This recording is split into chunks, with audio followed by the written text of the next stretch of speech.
In this video, we're going to cover engine starting procedures from a cold and dark cockpit in the CJ4 with the use of a checklist. Looking at the before engine starting checklist, the first step is set the parking brake.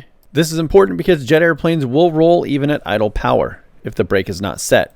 Next, the battery switch will go to on, and then we can go along the bottom of this row, EMER lights armed, standby flight display on, and avionics switch to dispatch, which in this position actually powers the number 1 FMS. Exterior lights can be set as required. There are 2 messages displayed on the ICAS system.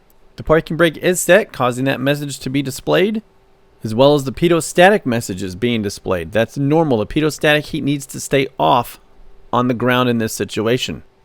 Moving on to the next checklist, starting engines. Throttles to idle. I just bumped them to make sure they're at idle. Here I move the speed brake lever to get it out of the way to be able to open the guard on the run stop switch.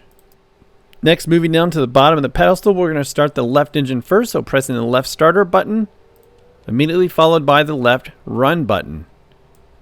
After that, monitor ITT. We also have N2 rotation and N1, and the ignition is on.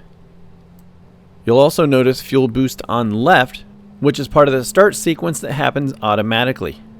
And we do have ignition, we have fuel flow, we also have a rising ITT.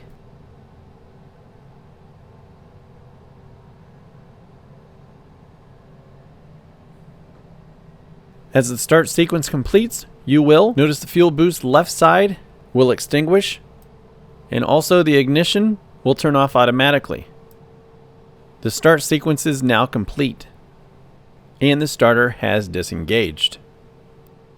Notice as the second engine is prepared for start, there are 2 messages on the ICAS, the pitot-static and the parking brake. Same as the first one, those are normal messages, they need to be there.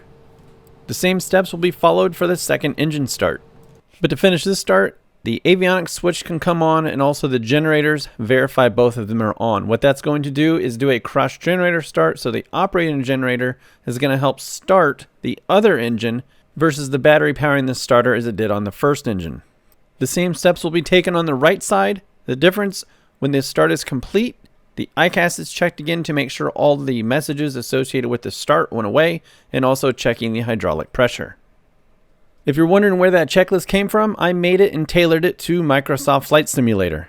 It goes from before engine start all the way to engine shutdown, and there's also useful speeds and ref speeds included on the checklist as well. The checklist is available right now to channel members and anybody who wants to become one. There is a link to the checklist under the community tab, visible to channel members of any level. And if you want to join for 1 month and get the checklist, that's fine. But there will be updates and additional materials added in the future.